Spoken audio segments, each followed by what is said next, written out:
Before we get into today's show, let me tell you about HubSpot. If you're hustling in the trenches to build a business or bootstrapping one of your own, let's talk about an AI-powered tool that can lighten up your workload a bit. HubSpot's Campaign Assistant is a game changer for creating marketing campaigns at scale. It quickly turns your key selling points into a cohesive pitch, which helps you deliver knockout emails, ads, and landing pages in minutes. So let Campaign Assistant take care of the campaigns so you can get back to growing your business. Work smarter, not harder at HubSpot.com/campaign-assistant.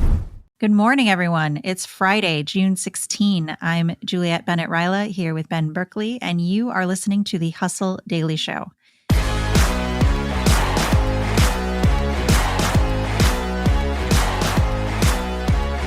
Today, we're talking about Beyoncé and how she truly runs the world, or at least Sweden's economy. But before any of that, let's talk about what else is happening in the world of business and tech.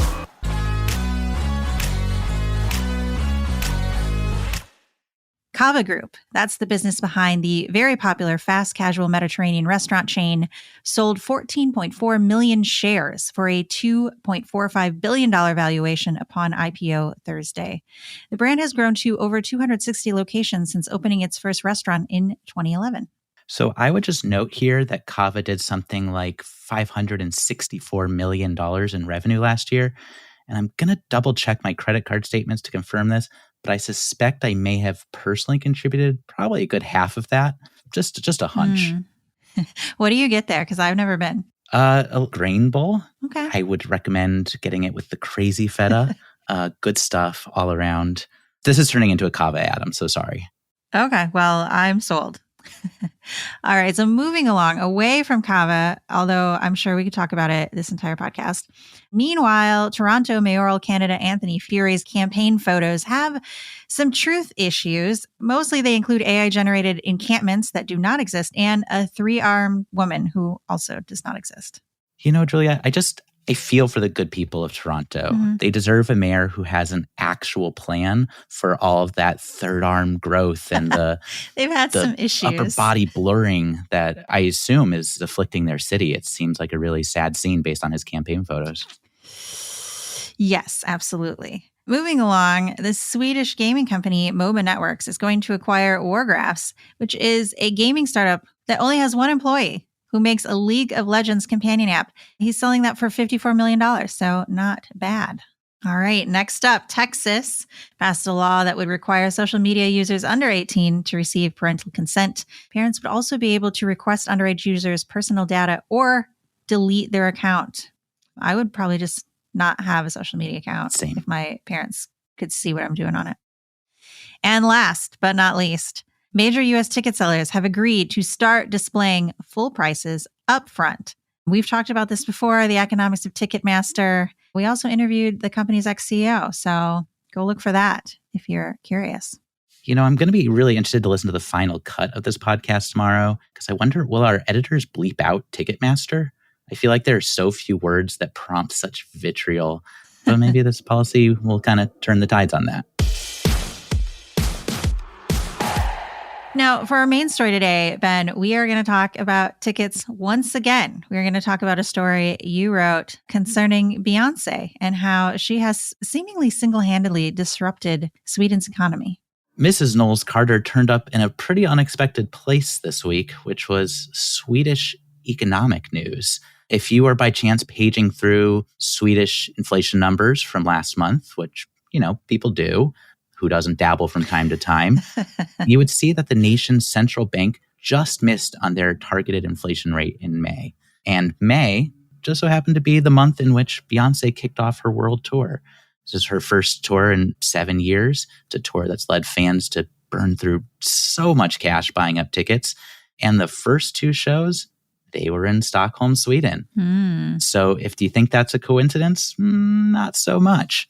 According to the Financial Times, economists are pointing to the hotel pricing spike associated with those Beyoncé shows as having been meaningful enough to add 0.2 percentage points to the inflation measure, a measure that missed the projection of the nation's central bank, the Riksbank, by about 0.1 percentage point. Wow. So it follows that Beyoncé, She's got a lot of honorifics on her resume. She's one of the greatest performers of her generation. She sold 200 million records worldwide. She's won 32 Grammys. And now she adds one Swedish economy rocked. This is amazing. Do you know how many people went to her shows in Sweden? Do I? I do. So she played 2 sold-out shows in front of 46,000 people each night. That's a lot. Yeah, a lot of people were coming in from even the States, it seems like, knowing that ticket prices were so high here. Comparatively, they were a lot lower, maybe in the $200 range in Stockholm versus, say, $2,000 in the States. That's just like going to the doctor or getting your prescriptions. Exactly. You go to another country because they're cheaper. Same with Beyoncé. Wow. You know it. I'm going to go to the dentist and see Beyoncé. That's a business idea for a different day. I think this news really just goes to show how this upper echelon of stars are just such powerful economic engines. Last Sunday's Hustle, we dug into the lucrative secondary Taylor Swift merch market on Etsy. And if you haven't read that piece, turn this podcast off. Go to thehustle.co immediately. To expand on that impact, I was reading Billboard's estimates that said Taylor Swift's tour would generate maybe about $590 or so million in ticketing revenue. Wow. That's a nation. So really significant economy around these stars. Taylor Swift should buy like an island and just turn it into a Taylor Nation. Like Dolly World, but a whole island. We can't be that far off from that. Yeah. So one thing that I thought was really interesting about your piece was that Beyoncé is actually not the only person that has disrupted Sweden's economy with their tour. Yeah, I think that something that I'd be really interested to see next month is what happens to June's inflation numbers, which may be thrown in a similar way by 3 shows in Gothenburg from the great Bruce Springsteen. I would be fascinated to find out how many Swedish people are into great American icon Bruce Springsteen. And I'm going to put a pin in this because I think we should check. I think we should do another podcast after Bruce Springsteen plays Sweden and see who disrupted Sweden's economy more, Beyoncé or Bruce Springsteen. I'll be there. I mean, I'm going to guess, just based on the fact that there are 3 shows to Beyoncé's 2, that Bruce might get it done. And I also have it on good authority that Sweden is known as North Jersey. So I don't actually know that. That's not a thing. But it's going to be really interesting to see. I think that they're bracing for it and, obviously would love for everyone's inflation numbers to be more manageable. But I'm not going to say I'm not going to slightly be rooting for another disruption just so we can kind of gain a greater appreciation for the power of these stars. All right. Well, we will be back with these numbers in a little over a month. Boss versus Beyoncé in an epic matchup.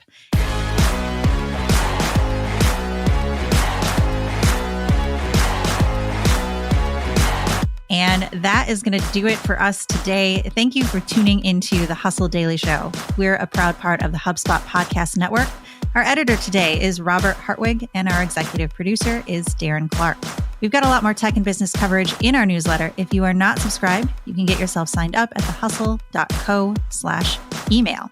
We are off on Monday for Juneteenth, but we'll be back on Tuesday.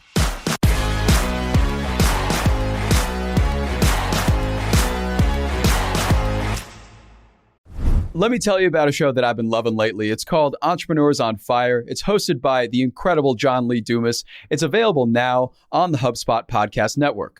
Entrepreneurs on Fire stokes inspiration and shares strategies to fire up your entrepreneurial journey and create the life that you've always dreamed of. I'm a big fan of this podcast. It has energy, it has value, and it's all about learning about entrepreneurship. I was just listening to an episode the other day. JLD interviewed Jay Rogers, who was such a wealth of information. He kind of went into how entrepreneurship chooses you. You don't necessarily choose it, and that failure only happens when you stop trying to win. A lot of gems in this one, so I highly recommend checking out that particular episode along with the rest.